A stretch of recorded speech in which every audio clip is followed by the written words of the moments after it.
I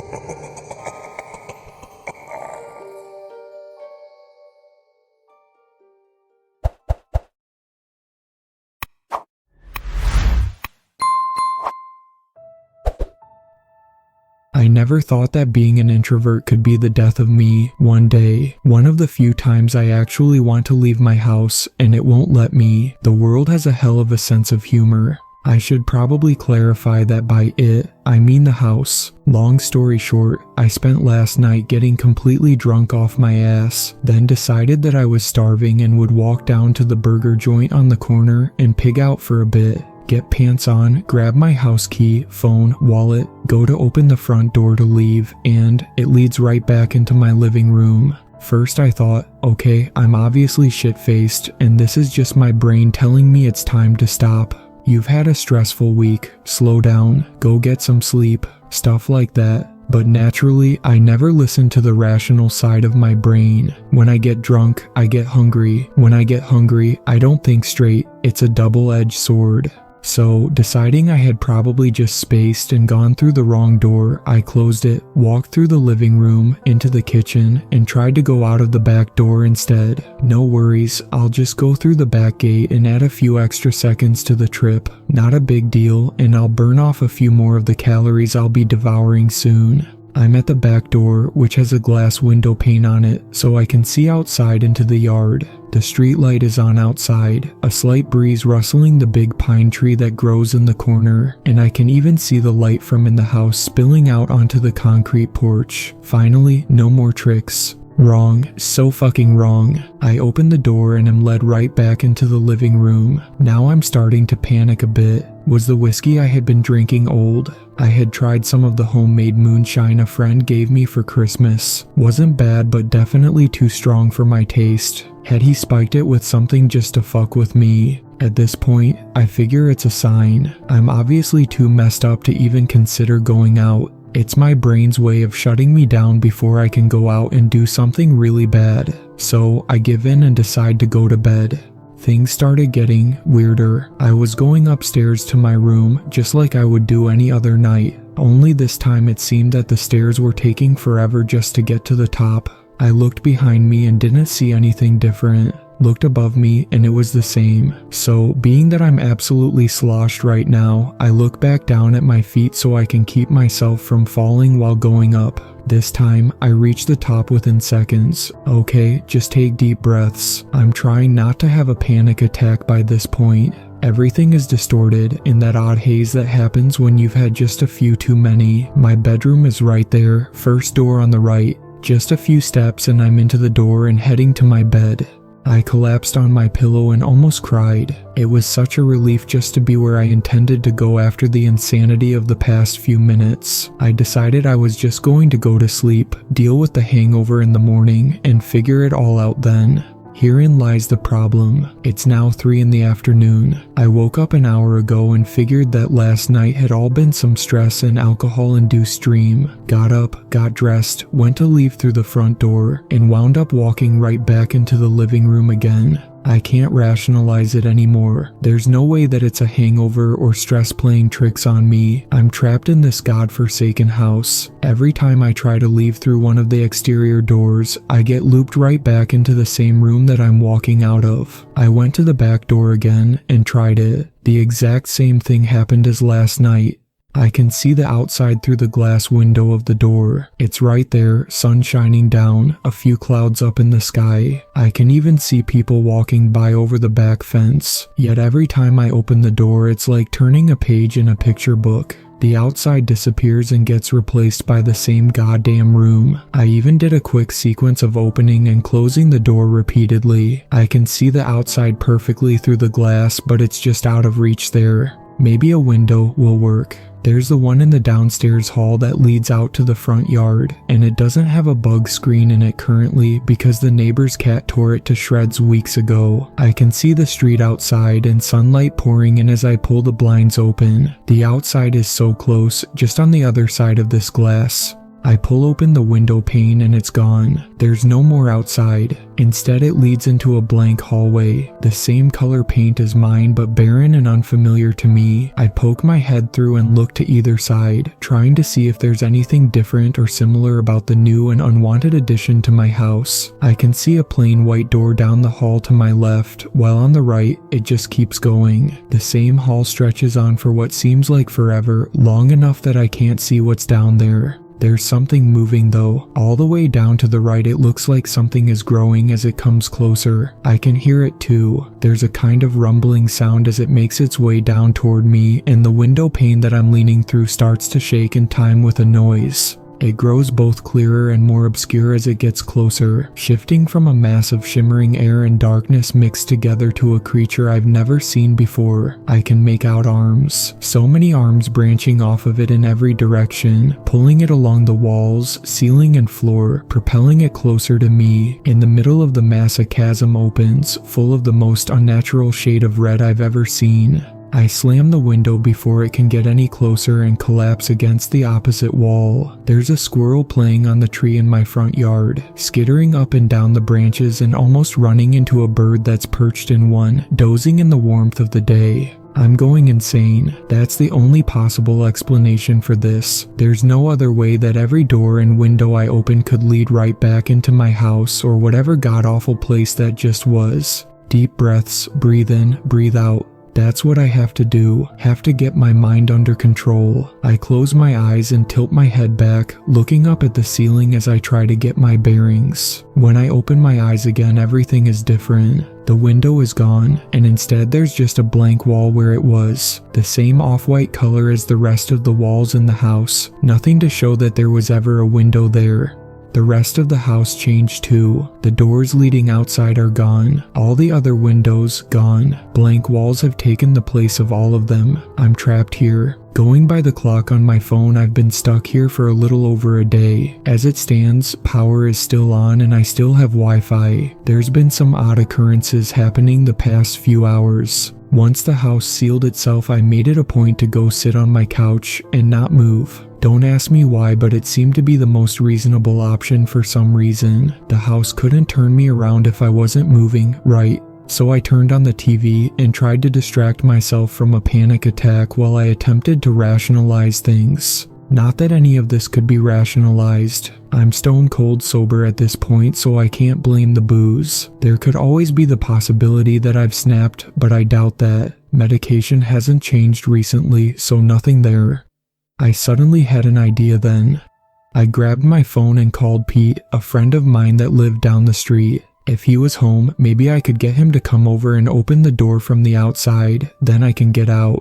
"What's up?" he answered after the third ring. "Hey man, I need a favor. Can you come over for a minute and open the front door? It's unlocked. I think I'm tripping something bad and could really use a hand."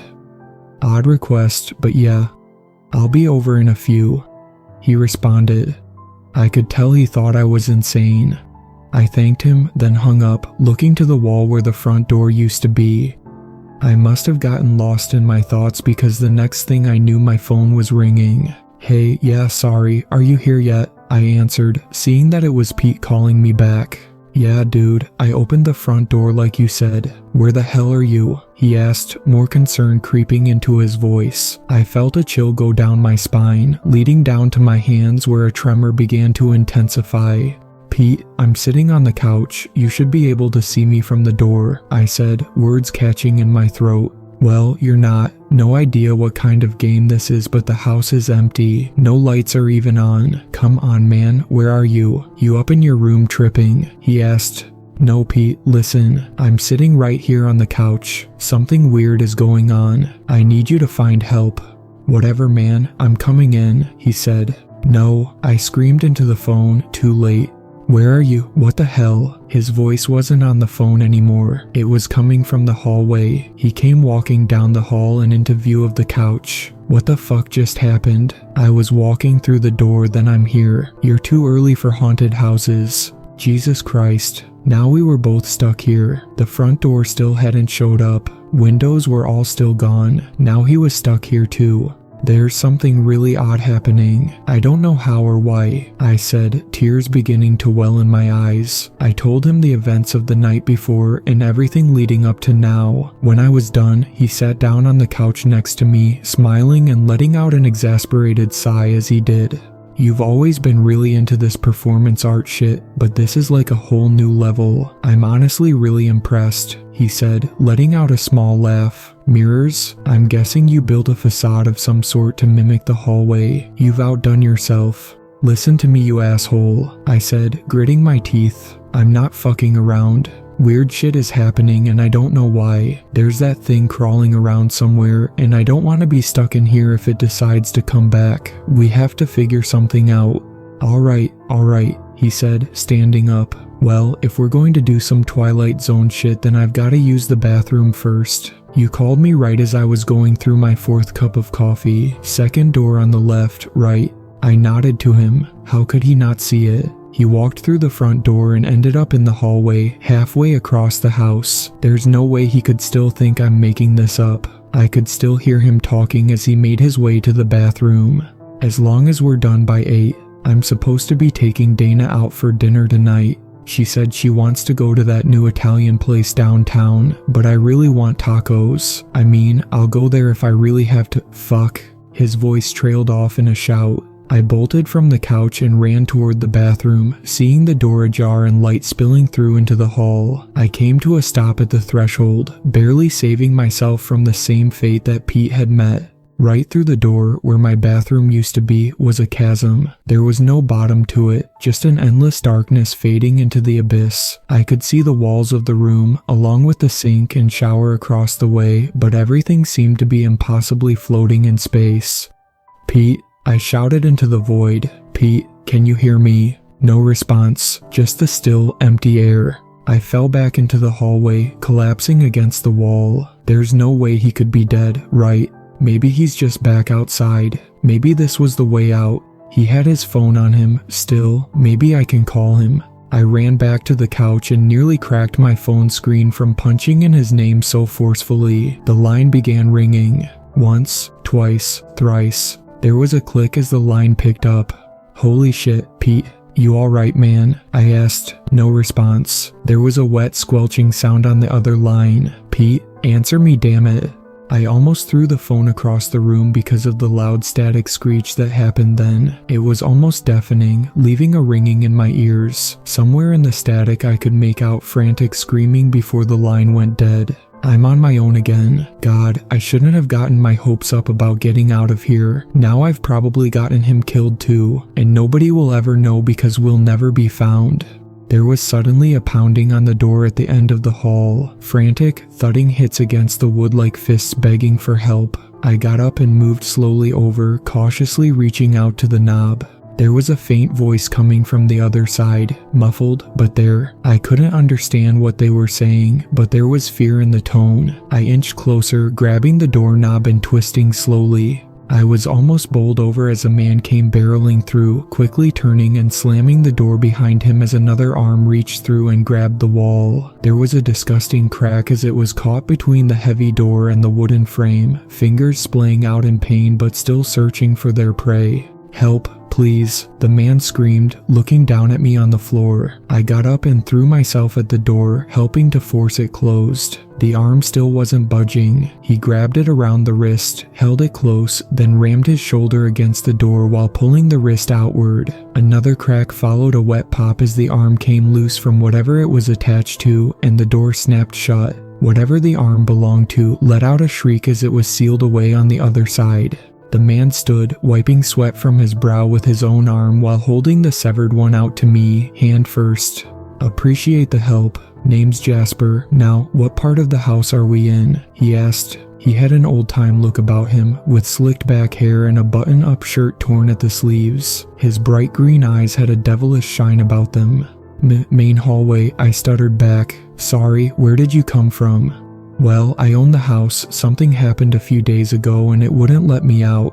Been running around here ever since," he answered, looking at his watch. "Let's see, Tuesday, January 16th. So that puts me at 6 days here." "No man, I own the house. I bought it a few years ago at a foreclosure auction," I said, confused even more than I previously was. "Nonsense. I've lived here for 6 years. Bought the place brand new back in 1948. He said, frowning at me. "What do you mean you live here? You don't even look like you're from this country." My mind started spinning then. He said, 6 years, from 1948. So, there's no way. This guy had to be no older than mid-30s. He couldn't be that old.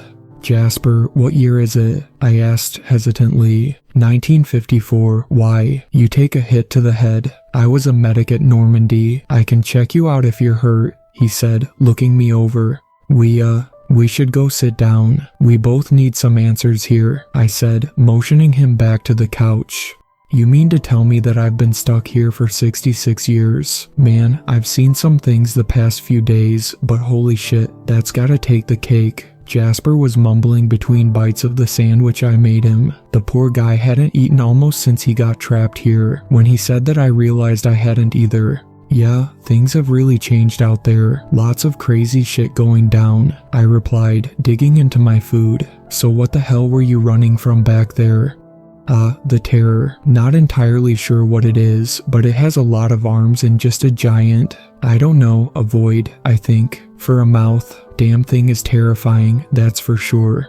I saw it. When I was trying to escape through the window, it just led into another hallway I had never seen before. That thing was pulling itself through toward me. I shuddered at the memory. What the hell is this place? Jasper just shrugged, finishing his food and sitting up, taking everything in. He was marveling at the television when there was a sudden rumble from the kitchen area. We looked at each other in surprise as it slowly grew louder. "That's our cue to leave, my friend," he said, jumping up from the couch and running to the hallway. He paused for a moment and looked at the 3 doors around him, considering his options. "Don't try the bathroom. It's gone," I said, running up beside him. "Mind telling me why we're running and what the hell we're going to end up in?" "Well," he started, choosing the door straight ahead. "What we're running from is that same fucking thing we were just talking about. What we're running to all depends on how the house feels right now. Sometimes it's a room, sometimes it's a hall, really just depends." We dove through the door, slamming it shut as soon as we were through. The rumbling continued behind us, growing louder by the second. There's no telling how close that damned thing was, but I didn't plan on looking back or stopping to find out. On the other side of the door was an almost infinite hallway. We ran, feet pounding against hardwood floors in time with our hearts. The rumbling behind us remained steady and was soon joined by the sound of clawing and slapping at the walls. I made the mistake of looking back. The many-armed beast was clawing ever closer to us. The chasm in its center opened wide, allowing a brief glimpse inside. I was closer now than I had been before and could see that shade of red again. This time that shade of red was something I had seen before. A memory flashed through my mind of studying in college, astronomy and space phenomena. It wasn't just a shade of red that was living inside that thing. It was a black hole. An actual, honest-to-God, black hole. The event horizon was giving off that hue of red that I was noticing, emanating light from the boundary of the void. As I looked closer, I began to notice everything around the creature warping, being pulled inward toward the chasm as it went before bursting back outward, as if it was breathing. "Stop looking at it, kid." Jasper's voice cut through the hypnotic pulse of the void. He was still running right in front of me, straining himself to look ahead and find a way out. Almost 100 yards ahead there was a door on the right, slightly ajar with light pouring through. "Found our exit. Get ready." He grabbed me by the arm as we approached the door, yanking me along as he dove through. We spilled into a small room bathed in candlelight. Again, it was that same color as the rest of the house. On the wall to our left was a large set of double doors, and directly across from us was what I can best describe as an altar of some sort. That was where the candlelight was coming from. Dozens of long red candles sat scattered across the altar, casting flickering light in every direction. Sitting there in the center of the table was a book. Pages yellowed with age and dust settled in a thick layer on the top. Jasper walked over and brushed the book off, opening it to the first page and flipping through. I walked over to the double doors, pulling on the twin handles in the middle. The doors were heavy, with the handles made of what appeared to be brass, though it was so tarnished there was no telling if it was anything else. They didn't move, instead staying tightly closed no matter which way I pushed and pulled. Giving up, I walked over to the altar next to Jasper. "I don't suppose that thing says how to get out of here, does it?" I asked him, looking over his shoulder at the pages. The writing was old, scratched into the paper with ink that was half faded from time. The words seemed to change languages as we looked at them, going from English to what I recognized as Latin, Russian, Japanese kanji, and eventually into a language I had never seen, made up of small, jagged lines and dots meeting in all kinds of odd angles. "You're seeing this, right?" I whispered, not believing my eyes. The words continued to change, now just seeming to go between the alien calligraphy and English. I could catch glimpses of words as Jasper skimmed the pages, some popping out at me as they went. Gatekeeper, death toll, gods before the cosmos. Yeah, it keeps changing. I was able to read the other languages until it got to whatever this is, he muttered, still flipping through. We finally came to a full, 2-page drawing near the middle of the tome, arms extending from a dark mass in the fold of the pages, the thing that had been chasing us. There were words at the top of the page, changing languages again. "What does that say?" I asked, not comprehending any of the words as they flashed by. "It's Latin," he replied. "It says, the gatekeeper must be paid." He flipped the page again, this one a crude drawing of the creature shoving a human into its mouth, with the person spiraling into nothingness after it passes through. "So that thing is the gatekeeper?" I asked, letting out a shudder. "What the hell does it mean it must be paid?" "If that thing is the gatekeeper, then it may be the key to getting out of here." Jasper was almost whispering to himself this time. "It looks like its toll is a human sacrifice to get out." The rumble began again, scratching noises following close behind outside of the first door. I ran over to the double doors, desperately pulling at them again. Still no give. Jasper was still standing at the altar, looking from me to the door we entered through, panic in his eyes. "We're fucking trapped," I said, moving to the far side of the room and hoping to give myself as much distance as possible. The scratching sounded much closer now, probably just a few dozen feet down the hall. I looked to Jasper, still standing there. He was reaching for one of the candlesticks on the table, hefting it in his hand. "You're seriously going to try and fight it?" "No," he whispered, moving toward me. It needs the toll to be paid. I'm sorry." He raised the candlestick and came rushing at me. The scratching outside slowed as the flame of the candle was snuffed out.